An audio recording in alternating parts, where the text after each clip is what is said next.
त्याला त्याला तुम्ही सांगा घाबरू नका वरती. खालून तंगूस बंडल आणला, त्याला दगड बांधून मग वर फेकला, तेव्हा ते चराट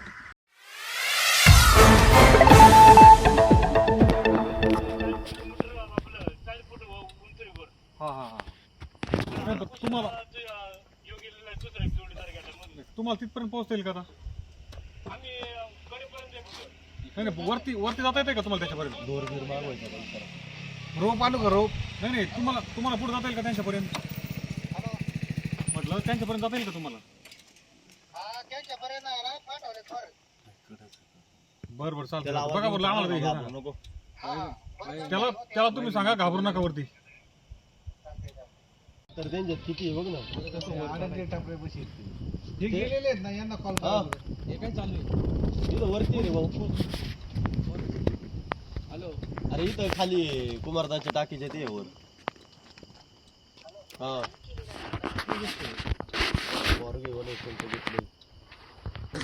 आणि कड्यापासून किती आणतील खाली? कड्यापासून 40-50 फूट. ओके. कड्यापासून मी तो मध्ये अडकला होता, तिथून खाली जमीन 40-50 फूट असेल.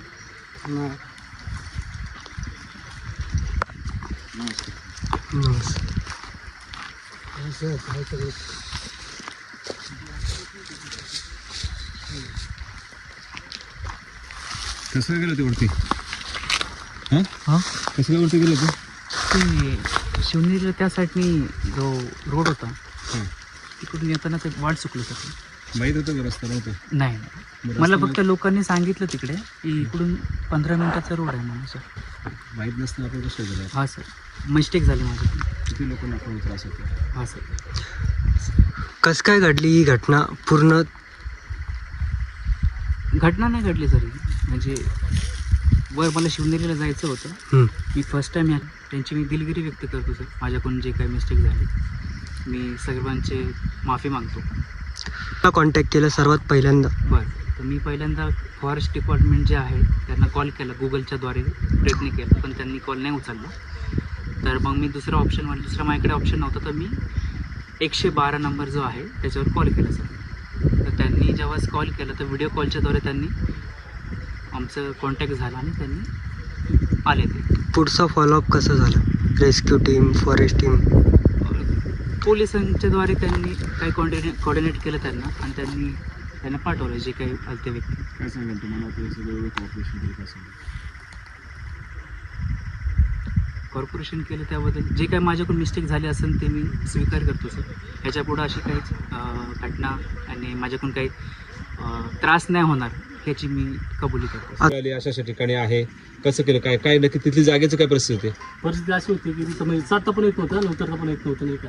म्हणजे परिस्थिती अशी म्हणजे पाय पण ठेवा जागा नव्हती. आम्ही काय केलं, पहिले गवत वगैरे साईडला काढून मग ते बघितलं कसं म्हणजे पाय वगैरे ठेवता येतो, नाही का. पाय ठेवून मग हळूहळू वरती गेलं त्यांच्यापाशी. त्यांना विचारलं काय कसं काय व्यवस्थित आहे का सगळं, नाही का. पाणी वगैरे विचारलं तर ते बोले हाय सगळं व्यवस्थित आहे.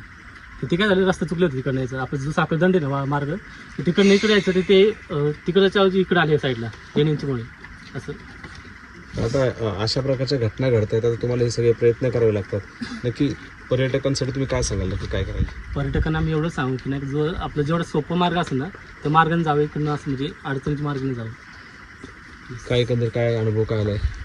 नाही, अनुभव रस्ता खूप खतरनाक होता वरती जायला. कड्याला जायला जागा नव्हती, सापरीची झाडे कमी होती आणि असे डसळत हे होतं कडा. अशा प्रकारचे पर्यटक आल्यानंतरची होणारी जी परिस्थिती आहे त्या परिस्थिती काय नक्की तुम्ही काय सांगाल सर? आता तुम्हाला हे सगळे रात्री 10:30-11:00 हे सगळे प्रयत्न करावे लागलेत. नाही, पर्यटकांनी माहीत नसेल तर असे अवघड रस्ते त्यांनी जावंच ना. सर तुम्हाला माहिती मिळाली होती काय? सर्वप्रथम त्यांनी 112ला कॉल केला होता. जसा मला कॉल पडला मी त्याचं लोकेशन शोधू लागलो. तर आम्ही किल्ल्याच्या पायथ्याशी आलो सुरुवातीला. त्याचं काही लोकेशनच भेटेना झालं. किल्ल्याला पूर्ण गोल राऊंड मारला, हॉर्न देत होतो तरी त्याचं काही कळत. मग त्याला व्हिडिओ कॉल केला. व्हिडिओ कॉलवरून आम्हाला मंदिर दिसत होतं. मग आम्हाला वाटलं की इथं मंदिराच्या जवळपास कुठेतरी असणार. मंदिरापाशी आलो आम्ही, इथं आलो, थोडा अंधार पडला. मग त्याला टॉर्च चालू करायला, टॉर्च मारायला लावलं. मग टॉर्चवरून आम्हाला लोकेशन त्याचं परफेक्ट कळालं. मी रुपेश भाऊला सांगितलं होतं की असा व्यक्ती लवकरात लवकर आपल्याला रेस्क्यू करावं लागणार आहे. मग आमच्या वरिष्ठांच्या कानावर पण घातलं. रेस्क्यू टीम, फॉरेस्टचे सर्व कर्मचारी वगैरे आले. मग तोपर्यंत आम्ही 3 जण, आम्ही पोलीस कर्मचारी आणि गार्ड होते, फॉरेस्टचे काही गार्ड वगैरे. पळत आम्ही किल्ल्यावर वरच्याच टोकापर्यंत गेलो. तोपर्यंत आपला फॉरेस्टचा गार्ड खाली आला. मग आम्ही तिथून खाली आलो. म्हणजे एवढी मदत लागेल त्यांना मदत करण्याचा प्रयत्न केला. त्याच्याशी वारंवार फोनवर संपर्क होतच होता. त्याच्या नातेवाईकाला पण बोलून घेतलं आणि त्यांना पण समजून सांगितलं, तुला काही म्हणजे पाणी गिनी वगैरे काही वाटलं तर सांगा म्हणून. अंकुश, तिथे जागेवरती गेल्यानंतर परिस्थिती काय होती नक्की? ती आम्हाला इथं फार बिकट वाटत होती, कडा दिसत होतं. काय होतं नक्की? विकट म्हणजे काय सर, परिस्थिती अशी होती की खोली बरीच होती ना, 30-40 फूट असून खाली तर वर जात येत नाही, खाली येत नाही. म्हणजे मग फोन केल्यानंतर मग रस्सी वगैरे आणली, मग रस्सी खाली घेतली असं. रशी सहज सगळं जमलं कसं काय नक्की? सर नाही, थोडं रिस्की होतं ना, टपरा बराचसा होता. खालून तंगूस बंडल आणला, त्याला दगड बांधून मग वर फेकला. तेव्हा ती चराट, तेव्हा ती दोरी बांधून तंगूसाला बांधून वर वडून तेव्हा ती खाली आली. किती अंतर असेल ते? तरी बरंच अंतर आहे, तरी 40-50 असं. हे सहजासहजी हे सगळं शक्य नव्हतं. हां. हे तुमच्या सगळ्या अथक प्रयत्नातनं खरं तर तुमचं नाव काय नाव? मोहित मोरे ना? हा. तुम्हाला हे सगळं जाणवलं असेल की हा, प्रशासनाला, फार पोलीस प्रशासन, हा. वन विभाग, रेस्क्यू टीम, आरपीओचे काही लोक, एवढे सगळे लोक 6 वाजल्यापासून आता जवळपास 10:30 पावणे 11 वाजलेत बरोबर आपल्यासाठी अथक प्रयत्न करत होते. बरोबर सर. हे कितपत योग्य आहे? चुकीचं काम केलं सर.